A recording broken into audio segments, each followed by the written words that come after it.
दोस्तों, धर्म धर्म चिल्लाने वाले और धर्म के नाम पर राजनीति करने वाले कितने धार्मिक हैं, ये जानने के लिए आपको याज्ञवल्क्य ऋषि का एक श्लोक सुनाते हैं।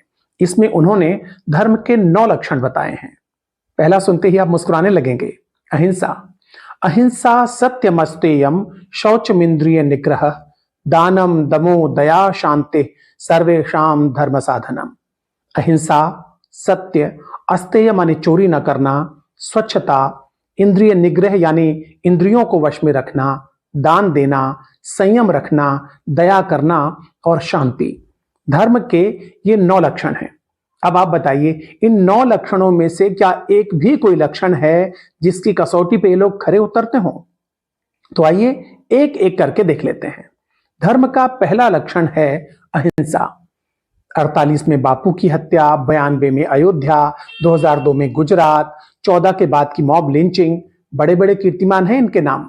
ये वो लोग हैं कि हिटलर का जर्मनी जब यहूदियों की हत्या कर रहा था तो भी ये प्रसन्न थे, और जब यहूदी स्टेट इजराइल फिलिस्तीनियों की हत्या कर रहा है तो भी ये प्रसन्न है। इनका नारा सुनिए आप, खून से तिलक करो, गोलियों से आरती। तो अहिंसा की परीक्षा में पास करेंगे आप इनको। धर्म का दूसरा लक्षण है सत्य, माने सच बोलना, सच के साथ रहना। और यहां देखिए, झूठे बयान, झूठे वायदे, झूठी अफवाहें, झूठा इतिहास, झूठा आईटी सेल और सबसे ऊपर झूठा लीडर। तो इसमें पास करना है कि फेल, ये आप जानते हैं। याज्ञवल्क्य ऋषि ने धर्म का तीसरा लक्षण बताया है अस्तेय, माने किसी भी तरह की चोरी न करना। लेकिन यहां तो करते भी हैं और अपनों को करवाते भी हैं और फिर खुद को चौकीदार भी कहते हैं, यानी चोरी भी और सीनाजोरी भी। इसके अलावा जनता के डेटा की चोरी, विरोधियों की जासूसी, अपने प्रचार के लिए सरकारी खजाने और सरकारी तंत्र का इस्तेमाल, ये इनडायरेक्ट चोरियां अलग से हैं। बहरहाल, धर्म का अगला लक्षण बताया गया है शौच यानी स्वच्छता। और स्वच्छता दिन में 5 बार कपड़े बदलने से नहीं आती।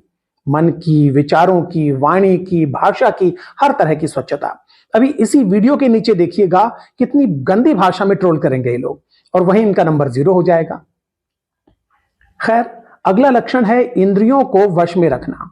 अब इसके बारे में तो कहना ही क्या है। कई बार तो समझ में नहीं आता कि इनका आईटी सेल ज्यादा एक्टिव है या रेपिस्ट सेल। हाँ, रेपिस्ट सेल है इनका, दुराचारी मोर्चा।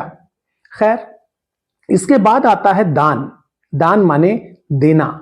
सरकार जो गरीबों को देती है वो दान नहीं होता, वो उनका अधिकार होता है। सरकारें जो बड़े उद्योगों को सब्सिडी देती हैं वो भी दान नहीं होता, वो होता है अपनों को रेवड़ी बांटना। और हाँ, याज्ञवल्क्य ऋषि ने दान देने को धर्म का लक्षण बताया है, दान लेने को नहीं। यानी कि मंदिर के नाम पे दान ले लो, अपना एक केयर फंड बना लो, मांगने पे भी हिसाब न दो। तो इस तरह दान के मामले में भी 0। चलिए आगे बढ़ते हैं। धर्म का अगला लक्षण है संयम।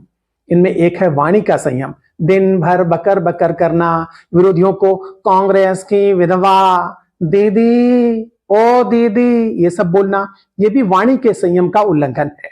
इसी तरह बहुत ज्यादा प्रसिद्धि की प्यास, अखबारों की छपास, टीवी की दिखास, फोटो की खिंचास, महंगे कपड़ों की पहनास और बार बार मन की बकवास, ये भी संयम का उल्लंघन है। संयम के बाद आती है दया। नहीं, तारक मेहता वाली दया नहीं, क्राइस्ट वाली दया, बुद्ध वाली करुणा, जैनियों वाली क्षमा। क्षमा यानी माफी। लेकिन बड़े कॉरपोरेट का लोन माफ करना क्षमा नहीं है, वो तो साठगांठ है। एक बात और, जहां हिंसा है, बदला है, गुस्सा है, वहां क्षमा नहीं रह सकती। इसलिए ये लोग क्षमा से भी वंचित रह गए। इसके बाद आता है धर्म का 9वां और आखिरी लक्षण। याज्ञवल्क्य ऋषि ने सबसे जरूरी और बेसिक लक्षण को सबसे आखिर में रखा, और यह लक्षण है शांति। हम भारतीय शांति की कामना करने वाले लोग हैं। हम शांति पाठ पढ़ते हैं तो कहते हैं ओम द्यौ शांतिरंतरिक्ष ग्वं शांति पृथ्वी शांतिराप शांतिरौषधय, ये बोलते हैं ना।